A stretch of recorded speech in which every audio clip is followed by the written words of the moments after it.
The Michelin evaluator sat down at table 7 at 8:43 on a Thursday evening in October. She had been to Marisol, the flagship restaurant of Reyes Hospitality Group, River North, Chicago, twice before, both times under the previous chef, both times for the kind of meal that generates the kind of notes that lead to the kind of consideration that was now, after 3 years of back and forth and one near miss in the previous cycle, expected to produce a star. The reservation had been made 6 weeks earlier under a name that Claudia Reyes's front-of-house director recognized from the evaluator registry. The kitchen had known for 6 weeks this night was coming. The kitchen had not, as of 8:43 on that Thursday, produced a dish that warranted a star. Not because the food was bad. The food was technically correct, beautifully plated, and entirely without the quality that the previous chef had produced in every service for 11 years.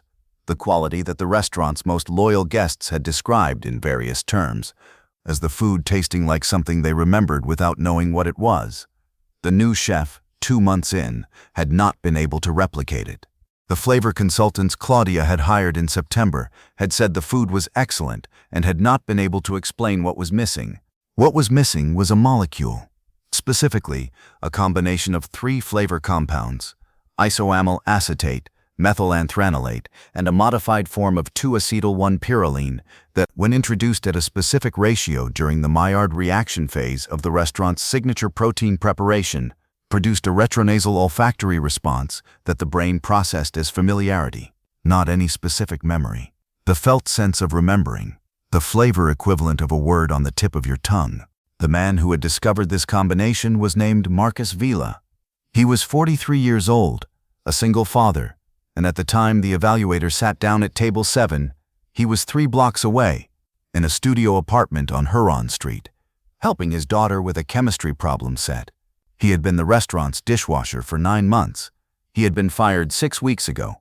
The brown glass bottle was on the shelf above his daughter's desk. It contained 14 milliliters of a compound he had synthesized over 3 years of evening work, at a cost of approximately $9 in raw materials. His phone rang at 9:11. Stay with this. Because the man Claudia Reyes had removed from her kitchen to make room for a Michelin-level team was the reason her restaurant had ever come within range of a Michelin star, and what happened in the 40 minutes between that phone call and the evaluator's dessert course is the story. Marcus Vela lived in a studio apartment on Huron Street in Chicago's River North neighborhood, which was the neighborhood where Marisol was located, which was not a coincidence. He had taken the apartment 2 years earlier, when the dishwasher position at Marisol had become available, because the position paid adequately, ended at midnight on weeknights, and was 3 blocks from his apartment, which meant he could be home by 12:15 and be present for the morning school routine before his daughter left at 7:45. The studio was small in the way that River North studios are small, efficiently laid out, with a sleeping area screened from the main space by a bookshelf, a kitchen that ran along one wall, and a space by the window that had become his daughter's study area, and that contained a desk, a lamp, a corkboard covered in notes, and the shelf above the desk where Marcus kept the brown glass bottles that were the product of 3 years of work he had done while the rest of the building slept. His daughter's name was Sofi. She was 11 years old. She had her father's precision and her mother's laugh. The laugh that arrived before the joke was finished, the laugh of someone who had already understood where the joke was going and was giving it permission to arrive. She had dark auburn hair cut in a sharp line, just below her ears, bright green eyes, and the specific quality of a child who found chemistry genuinely interesting because her father had explained it to her, at various times, in terms of food. She kept a flavor journal, not a food diary, a flavor journal. A spiral notebook in which she wrote descriptions of things she ate in the language her father had given her, the vocabulary of compounds and receptors and retronasal response. Her entries were sometimes accurate and sometimes inventive and always specific because she had learned specificity from someone for whom it was not a style choice but a professional requirement. Marcus had gotten his PhD in flavor chemistry from the University of Illinois at Chicago in 2007.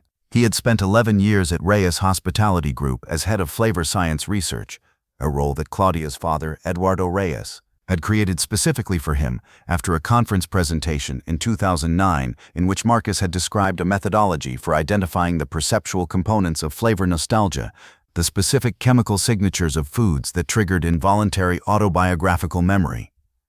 Eduardo had found this interesting. He had called Marcus the following Monday. The 11 years had produced, among other things, the flavor profile that made Marisol what it was, the specific sensory experience that the restaurant's regular guests could not articulate but returned for, the experience that the Michelin evaluators had come twice to assess and had come close to recognizing as star-worthy. Marcus had not named the experience in any published document. He had not needed to.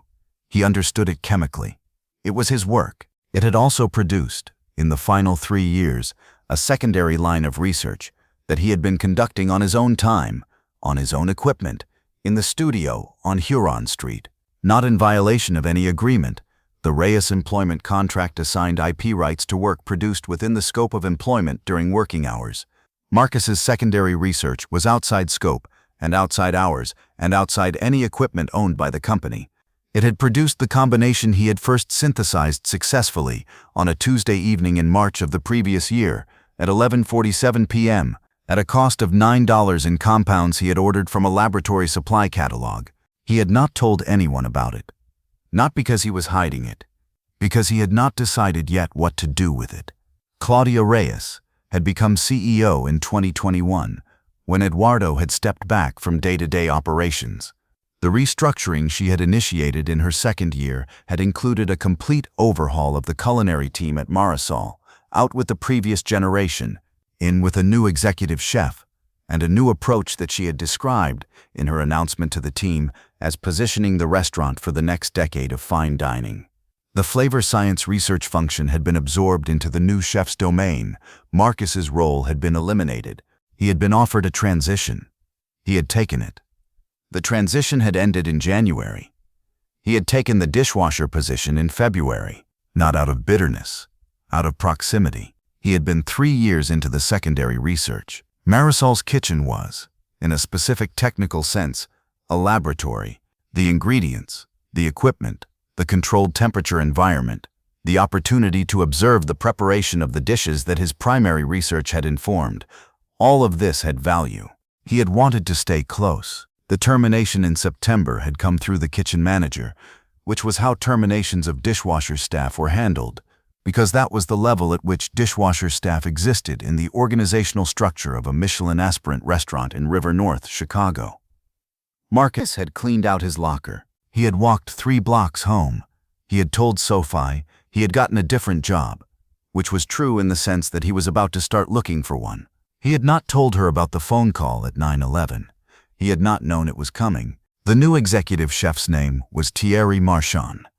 He was 41 years old, had trained at 2 of the best kitchens in France, had spent 7 years running a 2-star restaurant in Lyon before Claudia had recruited him, and was, by every technical measure that could be applied to a chef, exceptional. His food was precise, inventive, and technically rigorous. It was not, by the measure that mattered for the evaluation, the food that Marisol had been. Thierry understood this.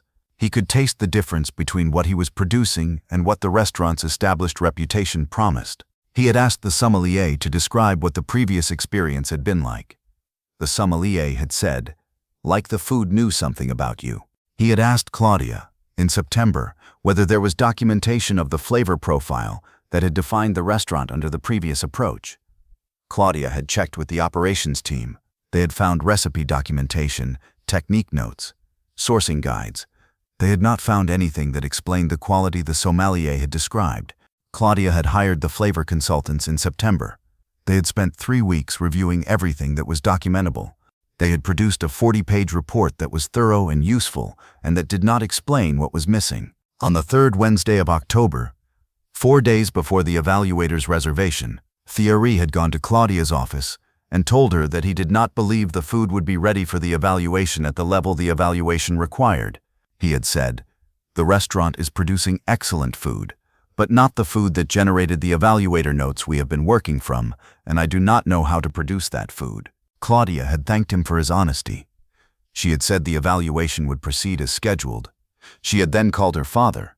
Eduardo said, "The flavor research, the work that Marcus Vela was doing." She said Marcus left in January.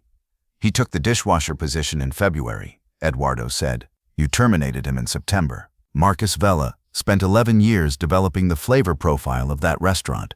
The profile is not in any document that exists in this company. Do you know what he was working on? The secondary research. The work he was doing on his own time. No, she said. No, Eduardo said. Neither do I. That's the problem.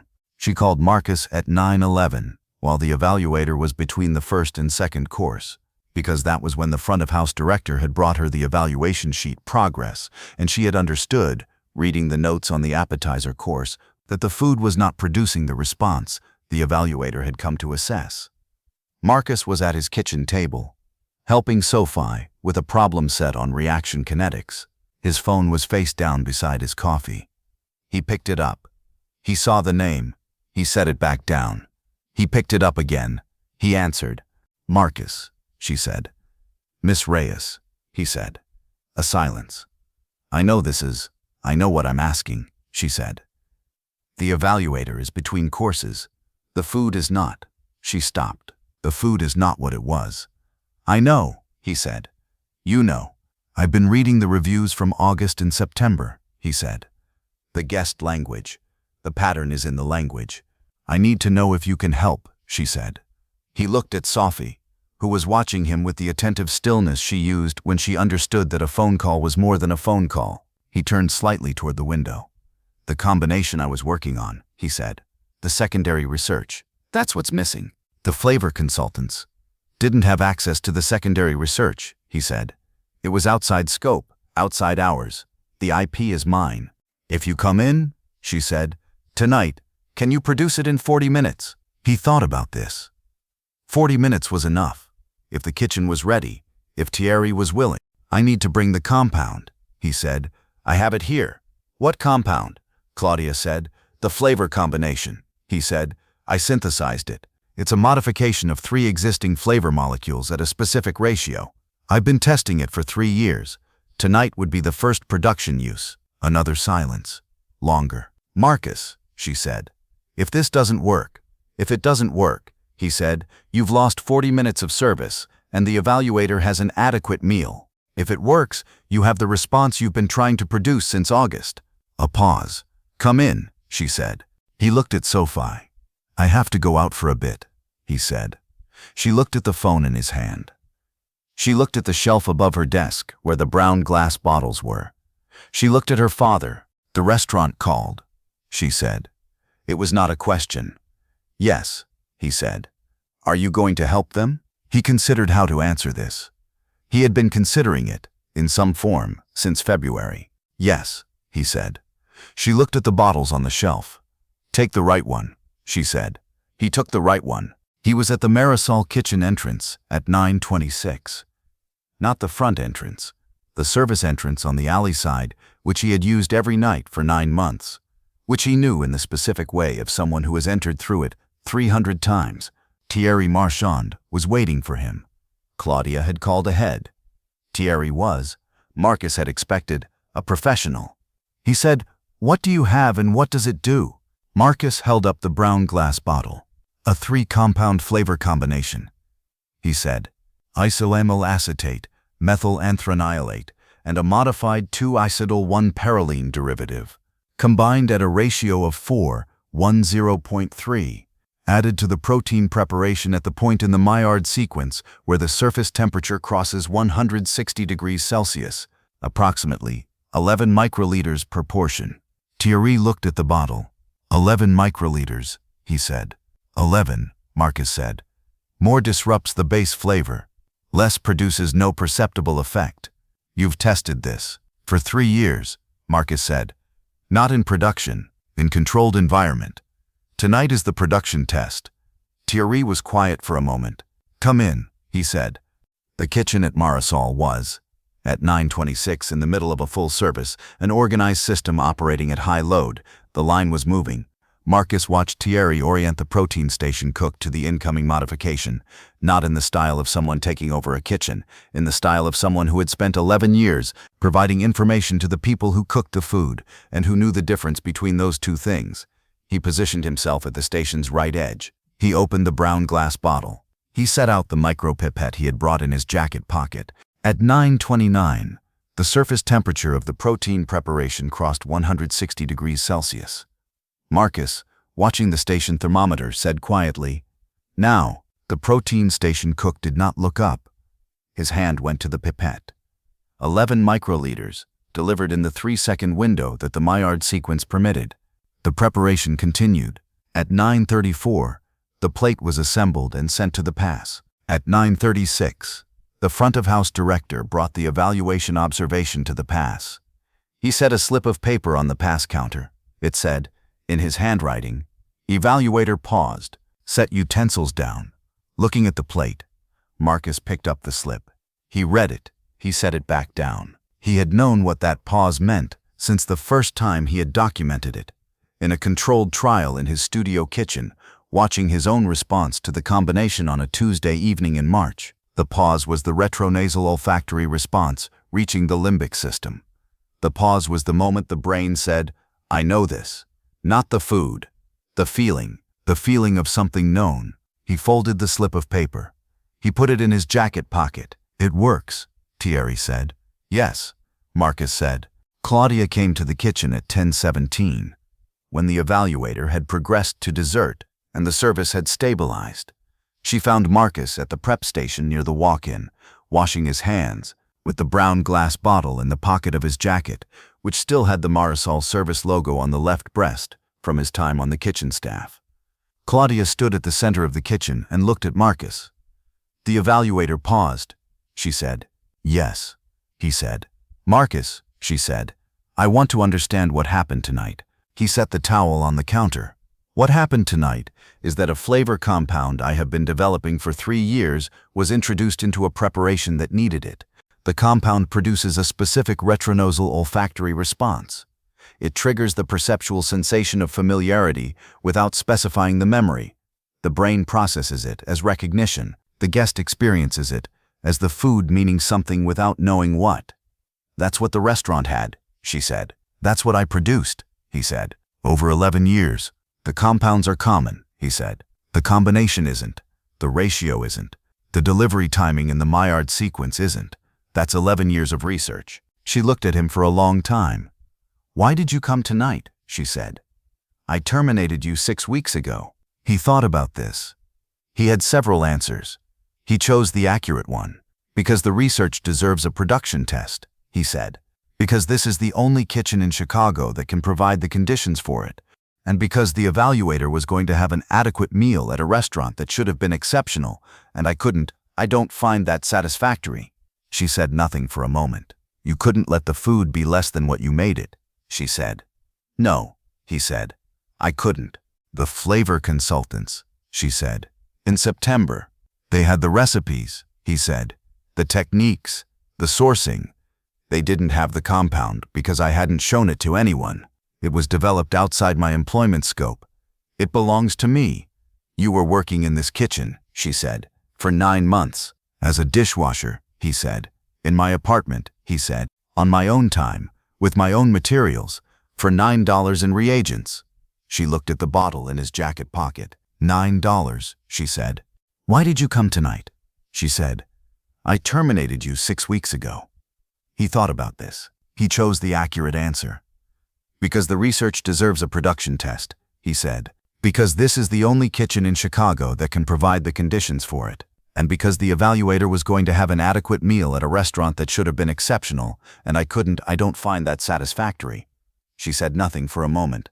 "You couldn't let the food be less than what you made it," she said. "No," he said. "I couldn't." "What do you want?" she said. "I want to finish the research," he said. "I want the compound documented and published. I want what happened tonight to be attributed correctly. The compound is mine, the IP is mine, and tonight was a production use of my research," she said. "And the restaurant? The restaurant should have what it needs to be what it is," he said. "We can talk about how that works." Eduardo Reyes arrived at the restaurant at 11 o'clock. He found Marcus and Claudia in the private dining room. He looked at Marcus. "You came," he said. "Yes," Marcus said. Eduardo said, "The compound. The secondary research. I want to understand what it is." Marcus walked him through it, precisely and completely, without embellishment. The 3 molecules, the ratio, the delivery timing, the retronasal effect, the 3 years of development, the $9. Eduardo listened. He had not had a formal chemistry education. He had a lifetime of understanding what food meant to people, which was a different kind of knowledge, and in this context, the more relevant one. Eduardo Reyes arrived at the restaurant at 11 o'clock. Not because Claudia had called him, she hadn't, not yet. He had been tracking the evaluation service through the front-of-house director, who had been sending him updates for every significant service at Michelin for 4 years, because Eduardo had built this restaurant, and the habit of watching it had not ended with his retirement from daily operations. He had seen the 11:15 update, evaluator dessert complete, departure 11:02, visible satisfaction, notes, plate engagement unusually sustained on main course. He had understood what that meant. He had put on his coat and come. He found Marcus and Claudia in the private dining room, the room at the back of the restaurant used for press dinners and investor meetings, and on nights like this, for the conversations that could not happen in the kitchen. When Marcus finished, Eduardo said, "The feeling the guests describe, that the food knows something about them." "Yes," Marcus said. "You've been able to produce that chemically." "I've been able to identify the mechanism," Marcus said. "The 11 years of work at this restaurant identified the perceptual experience. The secondary research identified the specific compounds that generate it. And the secondary research is yours," Eduardo said. "Yes." Eduardo looked at Claudia. "Claudia," he said, "I want to tell you something that I should have told you before you restructured the culinary team. Marcus told me about the secondary research in 2021. I told him I thought that was correct, and that he should continue. When you restructured the team, I didn't tell you about the research. I told myself it was his to share or not share, that it wasn't my information to disclose." He looked at the table. "That was a convenient position. The less convenient truth is that I didn't want to complicate the restructuring with a conversation about IP that I didn't know how to have." Claudia was very still. "You knew about it," she said. "I knew about the research," Eduardo said. "I knew it was happening, and I knew it was his." Marcus stayed, Eduardo said. "He took the dishwasher position, which I think neither of us fully understood at the time, and he continued the research, and tonight his research produced the result in a kitchen you had told him he was no longer part of. That sequence is not something I feel good about." Claudia looked at Marcus. "You told my father about the research in 2021, she said, "and he didn't tell me."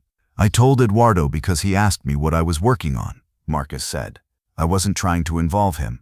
He was interested. I told him. And you didn't try to tell me when I restructured the team." Marcus was quiet for a moment.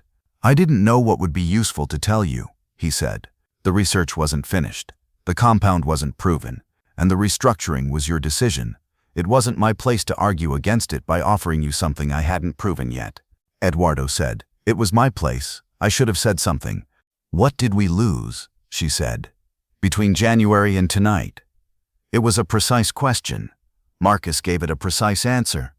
7 months of service without the compound, he said. The return visits from the evaluators who had been close to a star, the guest experience for approximately 42,000 covers.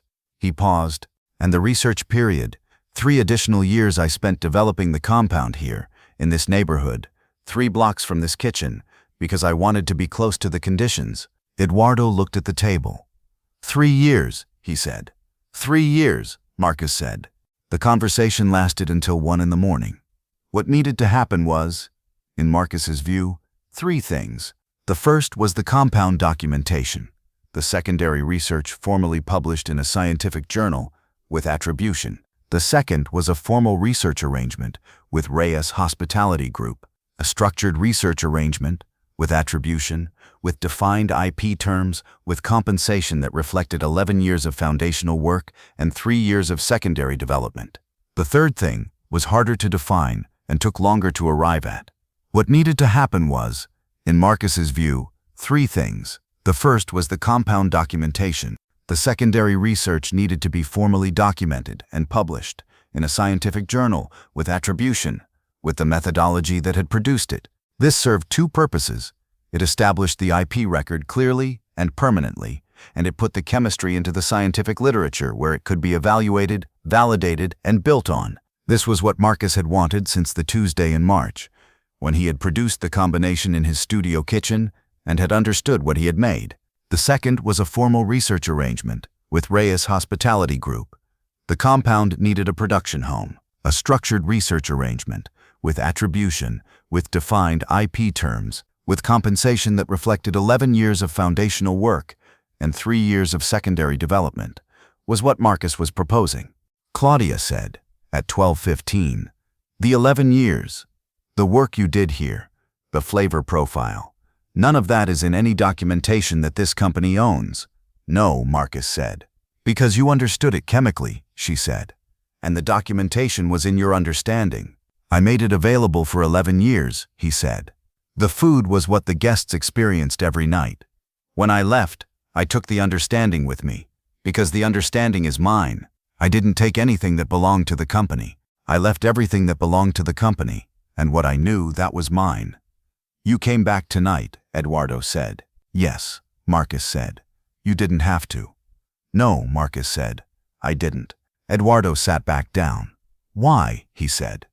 Marcus looked at the private dining room around him, the framed photographs on the walls, the awards, the press coverage, the 27 years of a restaurant that had been built on a specific idea about what food could do for people. He had spent 11 of those years in the kitchen, 3 rooms away. He had spent 3 years in a studio apartment, 3 blocks away, developing the chemistry that explained what the 11 years had built. "Because the food should be what it is," he said. "And because the evaluator at table 7 deserved the meal she came for. And because—" he paused. "Because the research works. I've known it works for a year. Tonight it worked in production. That deserved to happen." Claudia looked at him. "What would make this correct?" she said. "Because the food should be what it is," he said. "And because the evaluator at table 7 deserved the meal she came for.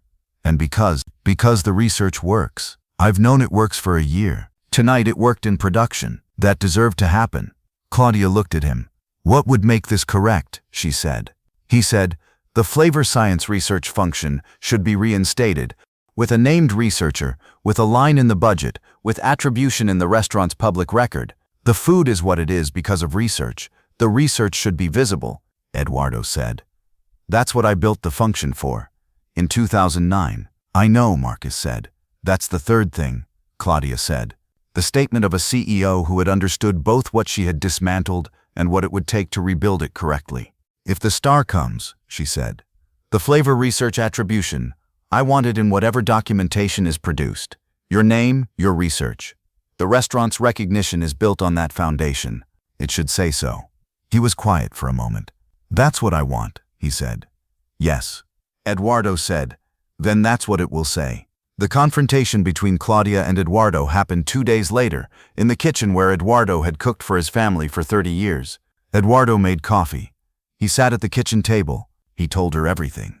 He told her that he had not, when Claudia began the restructuring, told her what he knew, because he had told himself it was Marcus's information to share. "That's not the whole reason," Claudia said. "Because I knew. If I told you about the research, you would have had to decide what to do about it," he said. "And I didn't want to complicate a decision you had the authority to make. I told myself it was your company to run, that the restructuring was your call, that my role was to step back," Claudia said.